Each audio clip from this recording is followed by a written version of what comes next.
Hello, everybody. Welcome to the emergency edition of the Microbrew podcast, Milwaukee Brewers chatter from the Milwaukee Journal Sentinel. My name is JR Radcliffe. I am joined by my colleague Curt Hogg of the Milwaukee Journal Sentinel. We are coming at you in an unusual hour because Corbin Burnes has been traded to the Baltimore Orioles. Brewers make a big trade in exchange for a couple younger guys, left-handed pitcher DL Hall, shortstop Joey Ortiz, and a competitive balance draft pick. So, we didn't think that was going to happen. In fact, it had seemed like the Brewers were trending toward that definitively not happening. They said it wasn't going to happen, which of course that's not why we thought it wasn't going to. It's just they signed Rhys Hoskins. It looked like they were, making a play to be their absolute best selves in 2024, maybe taking a risk that a couple guys were going to walk, and that is not how they're playing it. So Curt, there's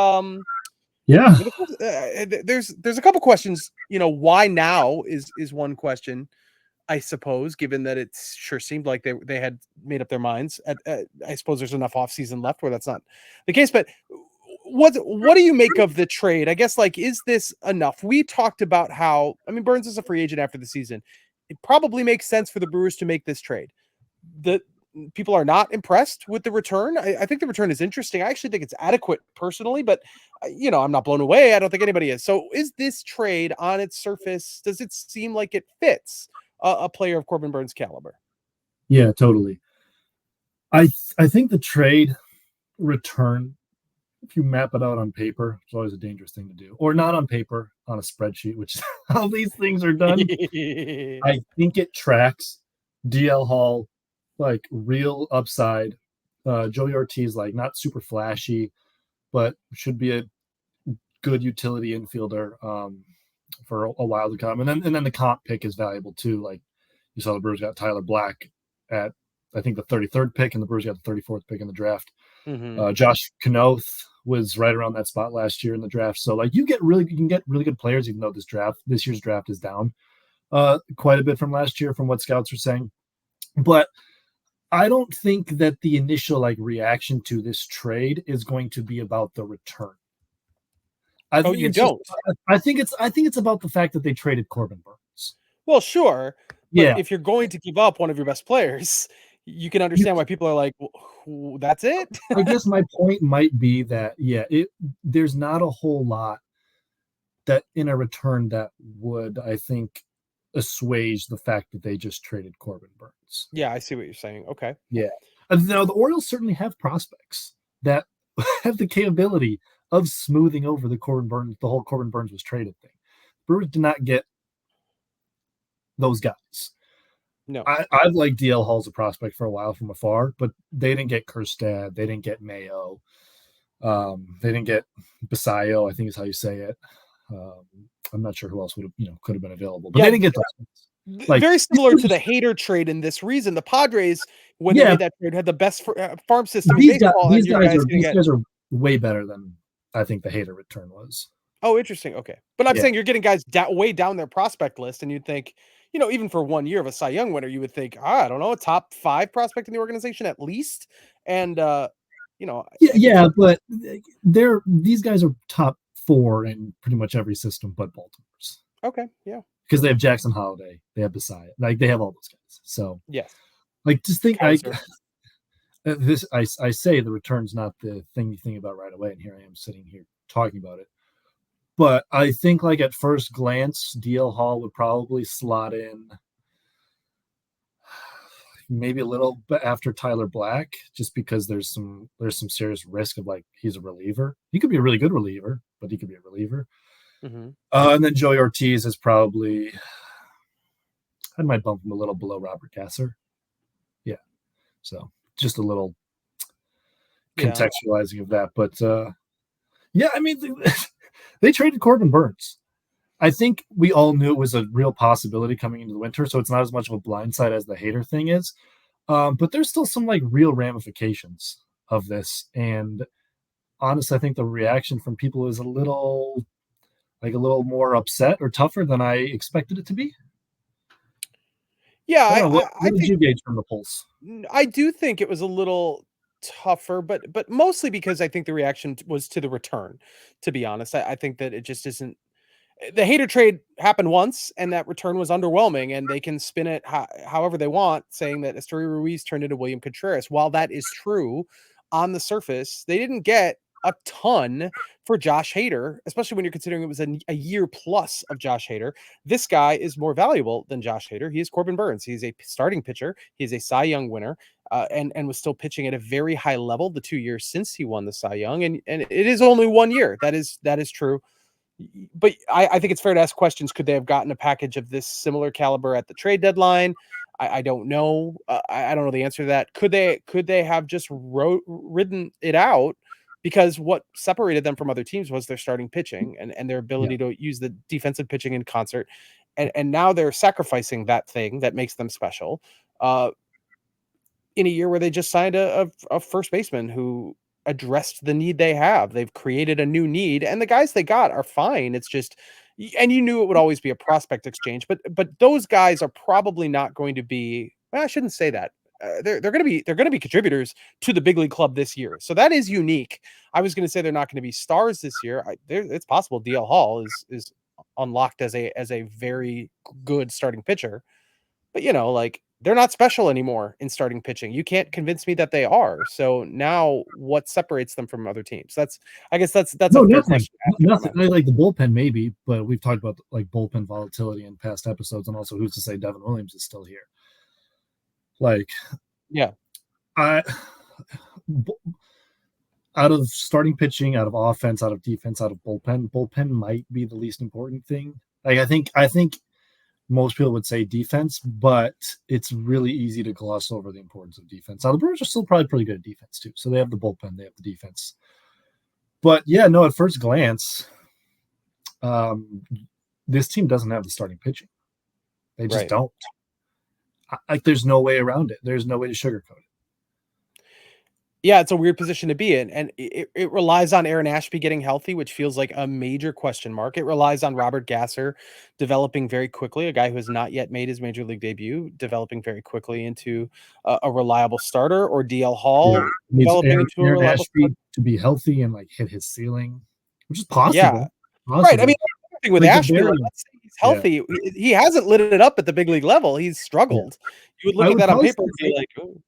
Like, I would probably still take the Brewers rotation over like St. Louis's, I think, just because it has the variance of being like really good as opposed to just a bunch of like older innings eaters. Would I still take it over the Cubs? I don't know, but like, I would not be surprised if at the end of the year this rotation still had the best numbers in the division, but I'm not banking on it. And it's just hard to look at a rotation of Freddie Peralta, Wade Miley, Colin Ray, Joe Ross, Aaron Ashby, DL Hall. Am I missing someone? I got to be missing someone. I don't know if you. Is Jansen Junk is still around? He wanted to go to Japan though. So oh no. Insert whatever depth starter you want here. Oh, did I say about Robert Gass or whatever? Like, that's. Well, just, that's not a playoff rotation. It's not. And the Brewers are still going to try to be competitive in 2024. Like, whatever calculations that their front office is running says that they still have a chance to compete in this division. I'm not overlooking that one bit. I'm not saying they're dead in the water one bit. But you can't look me in the eyes and say, 2024 is we're taking a crack at this thing. When you've lost Corbin Burnes and Brandon Woodruff from your starting rotation. You just can't. I think it's I could understand the point of view that you are at risk of losing Willy Adames and, quite honestly, Rhys Hoskins after the season, in addition to Corbin Burnes. And you could see how they could sit around and say, we can't afford to have all these guys hit the market and get just a competitive balance, or not a competitive balance, but whatever they call the picks, compensatory picks for them. Like, I could see that calculus, and Corbin Burnes is probably, well, you're obviously not going to trade Hoskins, and Corbin Burnes I could see is the more attractive of the two options on the open market right now. And I want to talk about the shortstop situation a little bit, because it changes a little bit in my mind with this addition. Again, the move makes sense. Like, it makes sense that they would do it now. We talked about it even at the beginning. Like, you even said, would you recommend that the Brewers make this move of trading Corbin Burnes at the outset? And you said, yeah, that would be a move you would make. It would be a move I would make too. I think it is the logical move. And who knows if there's a better return out there? There probably isn't. They probably weren't going to make, wouldn't have made this move if they didn't love what they're getting back. But, it's just hard to. I mean, there is an argument that Corbin Burnes is the best pitcher in Brewers history. I wouldn't necessarily make that argument because you're really only talking about 4 peak seasons. Yeah, at his peak, yeah, he is. The Brewers have never had a starting pitcher for those 4 seasons as good as Corbin Burnes was. They just have not had that. And durable had too. That durable. Right. Durable. A great story, guy who came back from, a completely lost season where it looked like he was unplayable to become one of the best pitchers in baseball. Easily could have won the Cy Young in that 2020 season, which is a weird season. Did win it in 21, arguably, upped his innings count in 2022. I wouldn't say got better, but arguably improved in one area, and was a great story. It was pretty clear he was walking. Like, there's no doubt in your mind, right? Nothing lingering in your mind that he could have been here beyond 2024, right? Those were his own words. His own words. Yeah. After the arbitration thing, which I still feel like was mismanaged a little bit. I don't think if they manage that correctly, that history changes here. No relation to what happened this year, no. But I agree. I think they trade him anyway. Okay. These players, we don't know a lot about them, obviously, but you know a little bit about DL Hall in particular. Is he the type of player you think can start? You mentioned that he could be a reliever. They got Jacob Mizorowski filtering up with some of those same questions. Yeah, I think so for sure. He's got 4+. The fastball is incredible. I mean, he throws at 97. And like the metrics on it aren't like super duper amazing necessarily, but like he throws it from a funky slot with that velo, and like that's enough. And it's been completely dominant throughout his career. So like you have a lefty throwing that hard and that's the base. It's a really good base. He's got like a slider that's a plus, maybe a plus pitch.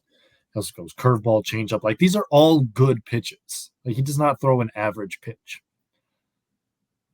Okay. Now, how can he sustain the velo like multiple times through the order? How can the command of the secondaries be multiple times through the order, on top of like how is the command in general? He was like 13 or 14% of batters at AAA last year.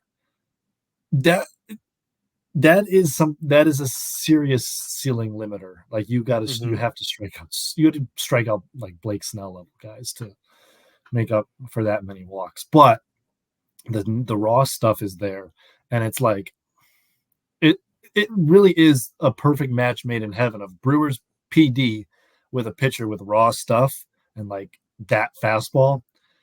And yeah, like that's just that is like, if this is the guy the Brewers drafted, everyone would be salivating and fawning over and whatnot. Yeah, I agree with that. You're right. I agree with that. The thing is, like, he's 25 or so, 24, 25, I think. He's already been at the big league level. And there's still a question of like, is he going to start? Which that's not risk you necessarily want to be taking on in a guy like that far along in his development. When you're trading Corbin Burnes for the guy. Yeah, but again, 1 year of Corbin Burnes. It's fair to say 1 year of Corbin Burnes. Yeah, but we can get to that. We can get to the whole 1 year, like Brewers 2024. Well, I mean, that part depends on how you felt about the 2024 season, which again, my viewpoint, I guess, changed more than I realized when they signed Rhys Hoskins. That was a really great idea. I thought, that was the best first baseman on the market, and not even on the market. Like that was the best free agent first baseman available this season. And so that signaled to me, okay, they are papering over is not the right word. They're shoring up where they're weakest. Yeah. And they had strengthened themselves, and now they can get DL Hall at the deadline.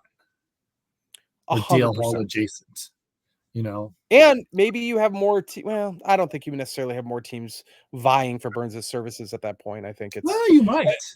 You might. Obviously, the risk is obviously pinning. When you are the team with the pitcher, the big name pitcher, you run the risk that guy blows out his arm and you get nothing. Yeah. Because that happened to Brandon Woodruff. Which is why we started this off by saying, yeah, like it makes sense on paper. But paper's also not the fun way to like observe baseball. That's just something that I've learned more and more over the last few years. It's like I really thought the Brewers like were making a statement, and kind of a fun statement at that, of like, you know what? Why not us in 2024? We're gonna go sign Rhys Hoskins. We're not gonna trade these guys. And which, by the way, Matt Arnold's quote about when our very own Todd Rosiak, 2023 Wisconsin Sports Writer of the Year, asked if more moves are expected. Very eye-opening quote of like, I'm not going to shut down those conversations. We will see. Like, there's 2 weeks left before spring training. They are having conversations about Willy Adames. Oh, they're going to make another move for I'm still not sure it's going to happen. We'll see. But like, that to me was a very eye-opening quote. But the second thing, like, I think that shifting my evaluation of this trade, like in real life, not on paper, is the Brewers aren't probably not going to put this money back into the team. They had a chance to say tonight they were going to put the money back in the team. Maybe they will. I'll eat We've my already words. invested. I will eat my words if they put the money back on the team. Literally, I'll write them on a piece of paper and I'll eat them. Yeah, their payroll hovering right now just north of $100 million, and I don't want to make it sound like that's not a ton of money. It of course is a ton of money. That's not in the grand scheme of things for baseball. Not in the grand scheme of things in 2024. Right. That's not. I do think the Brewers have elevated their payroll expectations on like the raw number in recent years to like 120 ish, that range. I think they even went like 130 or so in 2022, which coincidentally year they didn't make the playoffs. So like, payroll's not always tied to winning. The Orioles are probably still spending less than the Brewers, but that's right. This probably puts the Brewers in what, like bottom 5, bottom 7 of payroll in the league. Let me take that. Well, the Brewers, look at what they're trying to do. They're trying to be the Orioles. They now have 4 draft picks in the top, 80 in the upcoming draft. They've got 6 of the top 100 prospects, according to Baseball America, when they add DL Hall into the mix, along with Churio, Mizorowski, Tyler Black, Robert Gasser, Jefferson Caro. They have, we talked about them recommitting to their operation in the Dominican. They are pretty much, they have a lot more guys, prospects than that, who have some pretty strong grades. Like, they are trying to be that team that suddenly has a wave of prospects over and over, and they don't have to spend big time money. And that's not a stupid process. That makes perfect sense. And, maybe at some point they're back into the shape where the Orioles are, where they catch fire, they become a team that can win 100 games, and then they add that starter or two, either at the deadline or before the season, and really go for it. That's what Baltimore is doing here. They're going for it. And which good for Baltimore. Like this, we didn't predict that they would get these. We said Kobe Mayo. We were so close. So close. Man, this is 2 moves in the offseason. We said the Brewers, like, this makes a lot of sense. I mean, everyone was saying Burnes to the Orioles was making sense. This was not a microbrew thing, although it was a microbrew thing. We got to give ourselves some credit considering how awful we usually are predicting these things. Mm-hmm. Like, this was a very sensible move for both sides from the beginning of the offseason. For sure. Yeah. I think what you're seeing right now is everyone loving it for the Orioles, so I think that makes it harder. Like, of course, the Orioles give them A's for the trade grades. Fantastic move for the Orioles. Yeah, like DL Hall might become something really good, but he could be a reliever. But they'll have him for 6 years. They have him Joey for a long Ortiz is time. like their 9th best infielder under the age 25. Joey Ortiz to them is what, I don't know. It's like if the Brewers had traded Esteury Ruiz. He's there, Esteury Ruiz. Esteury Ruiz, the name that keeps coming up, the gift that keeps on giving. So here's an interesting, this is a payroll, back to the seg on the payroll. I kind of like to rank it, like see where the Brewers rank against the rest of the league. And now they are 22nd or 23rd, according to Fangraphs, where they sit right now. And 2022, that's exactly where they were. But for most of this ownership tenure, from 2008 through 2015, they were no lower than 20th, usually around 15. Mm-hmm. They dropped to 30th in the league in 16 and 17. when they had no expectations of winning. Makes sense, actually. Then in 2018, actually, they were only 26th. But I think, I think like the expectations on payroll might have been raised a little bit throughout their history to like 22nd or 23rd, and not reinvesting these finances back into the current team while saying you want to win falls a little hollow on some ears. Yeah, I'm not it saying does. it falls hollow on my ears or your ears. It does fall hollow, but I have no doubt in my mind the Brewers are going to make another move. I'm not saying that that's going to be a blockbuster or a massive upgrade, but they always do something right before spring training. The last few years, even Brian Anderson this is right before spring training. Right. Well, but I mean at the end of February. Yeah. Okay. Well, here's the thing. Sorry to cut you off. No, go ahead. Like if they went out and they spent this money on Blake Snell, which is not going to happen, but like say Blake Snell took a 1-year deal, or you had gone out and signed, I can't think of free agent relievers up like Luis Severino or like someone. Jordan Montgomery. Yeah, you go sign Jordan Montgomery. I'm not super sure I would love the deal he's going to get, but yeah, you get someone. There's still lots of good starters available. I think it would be a great move for the Brewers. Like you replace the Corbin Burnes money with Corbin Burnes light. Totally agree. And then you replenish your system and get 2 really interesting prospects and a pick for 1 year of Corbin Burnes. Like that makes it look even better. But yeah, we have to, in fairness to the Brewers, this is not a finished picture yet. Let's say they go out and sign Blake Snell, which we both think is unlikely to happen, but I wouldn't call it impossible. Who knows? I mean, I didn't think they'd sign Rhys Hoskins. And if he has not signed yet, if he's looking for a 1-year make good deal or whatever, give him $25 million for 1 year, you could see them doing that. This is a team that would work with a pitcher that only throws 6 innings a crack with their bullpen, like you could see that happening. Yeah, except I cannot see it happening. It's not going to happen. But like IRL not happening. But perhaps they have an opportunity with Matt Chapman. I don't even want to say that name. That's not even a good fit, really. That's not going to happen. But there is an opportunity for them to upgrade here somewhere, and they still, in my opinion, have the capability to make a trade. They still have a ton of outfielders. There is a possibility that one of those guys could be used as part of a trade package. They've got options here. They've got this deep system now. I mean, that's what Baltimore is doing, is dealing from the depth of their system, and it's yielding some pretty good results, former Cy Young starter Corbin Burnes, for example. So there's still runway here. I don't want to cut that off from them. I think that's sort of the thing that, like, look, the Brewers are set up pretty well for the future, but I think you look back, we might look back at this and wonder why the Brewers didn't deal from their system. Esteury Ruiz doesn't count. Yeah, Esteury Ruiz does not count. That is the most baffling deal in Brewers history. They still let's be very clear here. They have, like, now with these guys, they might have the best system in baseball. Like they might have stolen from the Orioles the best system in baseball title. You're right. I mean, the Orioles have their best players on the big league level, like from that system, with the exception of Jackson Holiday. But yeah, that's no small thing for the future. But also, like, best farm system in baseball does not win you titles. And now suddenly, like, there's finality to the Corbin Burnes era. Baseball doesn't work in this way. It's not like this like arbitrary stop and start points. It all flows one into the other. But with Corbin Burnes, Brandon Woodruff, and Freddie Peralta on the team, and Josh Hader and Devin Williams, they won a playoff series. One.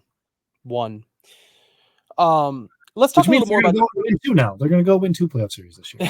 You're absolutely right. That's how it's going to work. They're going to win 85 games, and they are going to barely make it in, and they will go to the World Series. But they're like, there's some finality to it, and that's kind of like, dang. When you think about going from having Woodruff and Burnes to having neither of them is stark. That's something maybe I wasn't prepared to experience. Maybe. Yeah, I mean, that's like at worst 5 wins that you can bank on. Like at worst 6 wins that you can bank on each year. Yeah, And I mean, Freddie Peralta, phenomenal, has been really a special pitcher at times for the Brewers, but you feel pretty good about him being your third best option. And now as your guy, you're like, okay, Yeah. well, we'll see. Yeah, you basically need a repeat from Wade Miley last year while healthy. And I love Colin Ray. I don't know how much more ceiling is in him compared to what we saw. So, I mean, yeah, we've talked about starting pitching. Let's talk about Joey Ortiz and where he fits on this team. He was the Orioles' number 7 prospect. He's played in 15 big league games. That's obviously a teeny tiny sample. It wasn't good, but whatever. His offense in the minors, it's not great. It's fine. Defense is certainly going to be his calling card. He's going to be 26 years old midway through this season. So he is an older prospect at this point, and obviously big league ready, which is part of the appeal. But where does he fit? I mean, he could play second base, he can play shortstop. I imagine he could play a little third base, but he's not, unproven bat at most charitable. Is he is this competition for Bryce Turang? Is this what happens after Willy Adames is gone? Like, I'm curious where you think he ultimately fits, or you use those dreaded words earlier, utility infielder. Is that all we're talking about here? I mean, yeah, those dreaded words are sort of the reality of prospects. Like, we like to think of the upside, but the reality is a lot of them just kind of turn into solid players. And Joey Ortiz is a very nice prospect. I think Fangraphs, and I really like Eric's process over there, ranked him 3rd in the Orioles system last year and like top 60 overall, which is pretty high. But even within there, it's like, is he going to hit enough?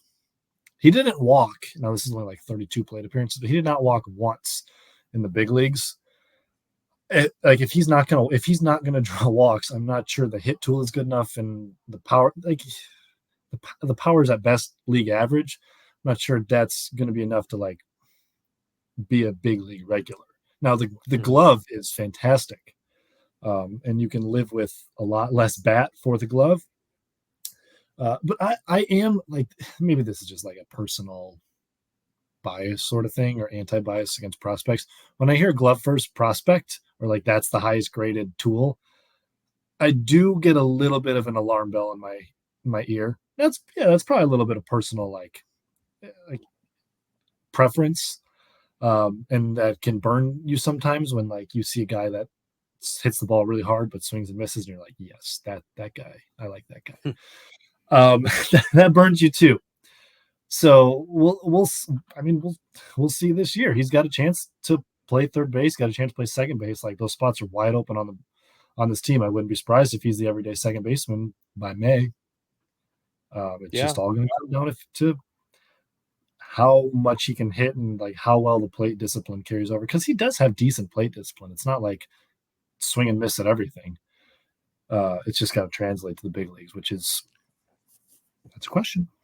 Yeah, you and I have both spoken at length about how Bryce Turang's offense is a concern, and it wasn't just this past year. It was quite bad this year, but like, obviously he's here for his defense. In the minors, it didn't seem like it was profiling. It seems like it profiled in the minors exactly what you saw in the majors.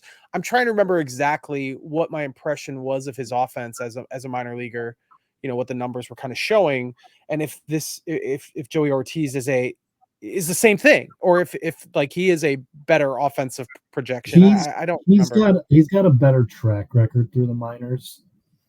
Like, he first went up to AAA in 2022 for like the last month or so of the season, and he absolutely mashed, and that's kind of what got him like where he got to on the ranking systems. Like, Joey Ortiz has more raw power and does a better job of translating it to games than Turang does, for sure. Like, probably you could, like, Mitchell and Frelick too, you could group into that, whatever.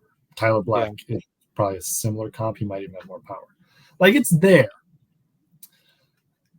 How often can it come out? That's the question. Yeah.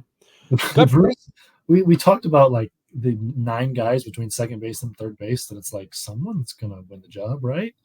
Who stands out? I don't know. Joey Ortiz certainly among that group there is reason to think he could stand out.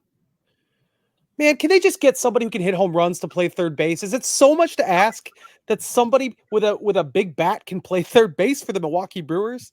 They have a first baseman. Finally, they've got to have corner infielders that can if you mash. could teach Jorge Soler to play third base, like you use up all your experience points, you put the money into Jorge Soler, and now we're cooking. I saw Ryan Braun play third base. I don't think I could do that again, but I don't know. If you want a good time, look up Ryan Braun's minor league third base game logs. Just defensive stats, beautiful, amazing. I'm gonna pass. Maybe I would like to see Jorge Soler play third base because he'll hit home runs. That's what I just asked for. That's what I wanted. Fun. You did. That's all you wanted. That's all you wanted. Gut feeling. Do you think Willy Adames is here at the start of spring training or at the start of the season? Is probably the better question. Yes. I think yes. Yeah. I don't think so. I don't know. Like who desperately needs a shortstop that bad? Well, that's a good point. The package they got for Burnes. Will do. If you're underwhelmed by the package they got for Burnes, Adames is not going to fetch you somebody who's going to contribute. Which is interesting because like his value could be as high as Burnes. Like you could argue. Mm-hmm. Since Adames came to Milwaukee, I would venture to guess they're like pretty similar in their WAR, and that's with Adames having like a not good offensive season and kind of a decent offensive season. Nothing special, even though he set the franchise record for home runs by a shortstop in a single season. Oh, the Brewers and the Brewers tweet was so weird, Curt. It was like assuming we all saw the trade, and it was like, here's the update on that trade we just made. It was so weird how they presented the Corbin Burnes trade. But yeah, the thank you Corbin message went out third. Yeah, like very weird. At least it didn't take as long as it did for Counsell, which although very different circumstances. And I think it would have been funny if they hadn't even put out a Counsell tweet, to be honest with you. I'm not sure they really wanted to put out a Counsell tweet. I'm imagining someone's, they're not on Twitter, but they get like Brewers tweet notifications. And then you see the tweet and it's like, oh, details on our move. Okay, let's pull it up. Pull up tweet, click the graphic. We have acquired DL Hall, Joey Ortiz, and a comp round. Oh, that's a nice little package. Who'd you give up? And then at the very end, the lead was buried slightly. Corbin Burnes was the final word of the release. What did he do in Chicago? Did he strike out like 8 straight guys, 7 straight? What did he do that day at Wrigley where he almost? He struck out 10 in a row. I think he did, which tied the major league record. And then he had 17 or 18. He didn't have 18 strikeouts, but he had 16, I want to say, against Chicago. In addition to throwing 8 innings of the no-hitter. Now both sides of the no-hitter tandem in 2021 are gone. That was Corbin Burnes and Josh Hader. He won the Cy Young, and I don't want to throw shade here, but that was the first legitimate Cy Young in Brewers history. Pete Vukovich, love the man, love the 1982 team, but like Pete Vukovich, his numbers, one of the worst Cy Young Award winners, statistically speaking, ever. It was a different era, different time. He was pitching through injury. Corbin's was more contentious at the time. But Yes. I thought it was totally deserved, just like the dominance with which he pitched. His FIP was like, here I go, deciding Cy Young based on FIP. I know, nerd alert. Yeah. It was like 1.6. Yeah. That's stupid. That is very good. Yeah, he was quite good for the Brewers. They'll face him again in April. Possibly. Shout out to Pete Vukovich and Raleigh Fingers. Obviously, all Cy Young MVP, but like 1981 was a strike shortened season, split season reliever. That's weird. I mean, it's cool because he was awesome, but it's weird. And Corbin Burnes was truly, truly dominant in 2021. Very good again in 2022. He was just truly excellent pitcher. Truly excellent. The Brewers have not. I mean, Ben Sheets and Yobani Gallardo were very, very good. I just don't know if Brewers fans in our generation experienced that level of excellence. I mean, I think Teddy Higuera probably pretty safely is still the best pitcher in franchise history based on track record and achievement and all that. This is still just 4 great seasons, but man, what a warrior. I'm going to put you on the spot with this. That's right. I'm putting the host on the spot. How would you grade this trade for the Brewers? You take everything into account. How would you grade it? I mean, it's impossible to say because I've just never seen these guys play. I can't give you an honest evaluation. I would say based on what it appears they're getting. Again, this is on paper. I would give them a B. a square B, because this is what I would expect if I didn't know anything about Corbin Burnes, but just knew that he was a Cy Young pitcher and still very good. I would expect that at this stage for 1 year to get what they got. So yeah, I think if the Brewers were like in the Rockies position, I'd probably give it like A-. However, they're not in the Rockies position, and you are like your 2024 chances are tanked. Yeah, well, that's what that. Well, and I don't think they're tanked, but that's the thing. But they have been, rocks have been thrown at the tank. The whole point of the tank is that they can deflect the rocks. But anyway, I've lost where the metaphor is. That's the thing here. You were going to lose him. Do you believe 2024 was going to be a big year? And again, if they hadn't signed Rhys Hoskins, I think you could pretty easily convince me that, like, okay, they're taking a step back. Maybe they throw some things at the wall and see if they stick like the Green Bay Packers did, and maybe it comes together. That's great. But they signed Rhys Hoskins, and a few days later, they traded their best asset, their best player. That's interesting. I mean, obviously, they're looking at the big picture that's several years down the road and not just this season. Yeah. And I completely respect that. But the Brewers have never been to the World Series. So they might want to start packing up for one season at a time, once in a while. Yeah, and like not even they have been to the World Series, of course. I just mean in this like generation. Packing it all, like you didn't have to deplete your farm system. I don't think to give it a crack in 2024. You could have traded these guys at the deadline if it's not completely working. I think all of that would have made sense. Now, sure, the Rays have been doing this kind of thing forever, and they've stayed competitive because of it. Yeah, good for them. I think that the racification of front office moves and baseball management kind of lame.